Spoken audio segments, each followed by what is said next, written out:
Welcome to Wrap It Up. My name is Nonka Zvologindi. It's so awesome, so fantastic to be with you once again. Now, this show is definitely for you who's always busy, who's always not having the time to check your minute-to-minute updates of what's happening in your area, in your surrounding, and around the world. So, you're about to hear a wrap-up of this past week's trending stories. Let's get into it. We saw South Africa's oldest man, Mr. Freddie Blom from Bloemfontein, passing away in Tygerberg Hospital at the age of, wait for it, 116. I was like, what? 116? There are still people that live that long in South Africa. I mean, we are living in an era where people don't even live to see beyond the age 60. So Mr. Freddie was quite blessed.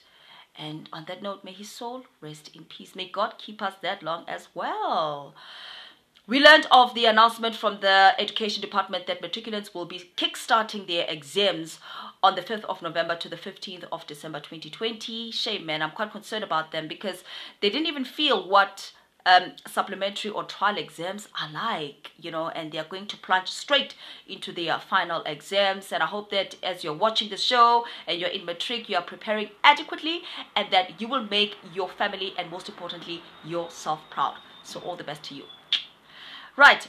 We learned of the KZN Premier, Mr. Zikalala, disapproving of the appointment of the former eThekwini Mayor, Mama Zandile Gumede, because she's still facing corruption charges. Though, it's open for her to fill that position of corporate governance, but you're still facing corruption charges. I mean, ANC was recently in hot waters for irregular expenditures for PPEs, and now, boom, they want to appoint somebody who's facing corruption charges. I mean, there's just so much going on in the ANC lately, and I would agree, actually, I agree with Mr. Zikalala that she should not be appointed until these charges against her are dropped.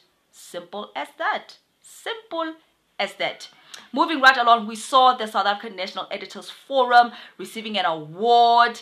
It was a much anticipated award, that is. It is the Nat Nakasa Award, and it is for the entire body of journalists that have been reporting on the COVID-19 pandemic, and congratulations to them. I mean, it can't be easy in a time like this to be reporting these kind of news, not only that, but also their overall contribution in society, how they tell the stories and how they make sure that we are updated with all the news stories that we need to know. So congratulations to SANEF. We celebrate with you. Coming to sports news, Bafana is going to be back in competitive football this year in November. This is also to complete the qualifiers for the African Football Cup of Nations that is happening next year in March 2021 in Cameroon. So I'm looking forward to that one. We also learned of the passing of the veteran sports editor, Mr. Spusiso Mseleku, who passed away due to COVID-19. Even his family is still awestruck at his passing. He's being buried today, and he's contributed immensely in the journalism fraternity. And on that note, may his soul rest in peace. Very, very great editor, and his work was fantastic. Another story that we saw is of China moving further abroad. China approving the human testing for the COVID-19 vaccine grown in animal cells. They actually even tested it in monkeys and saw that there was no problem. And so they've been given the green light, and it's going to be used to be tested in humans. My question is, where is the testing going to start and why? It better not start in Africa. It just sends a wrong connotation about Africa. No. Yeah, I'm just saying.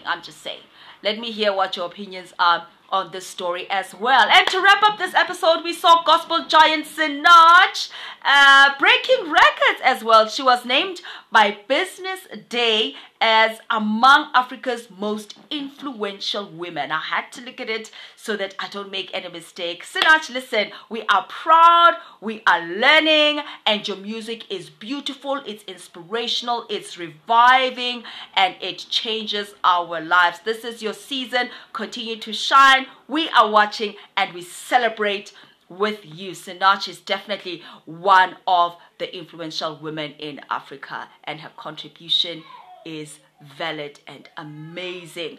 Now that's a wrap up of all the news stories that I had for you. I'll be back again next week with another exciting episode. Continue to like, to share, to subscribe to my channel, and to click that bell to get all the notifications that you need for all these episodes. It's been so fantastic, and I'll see you next time. Shap shap.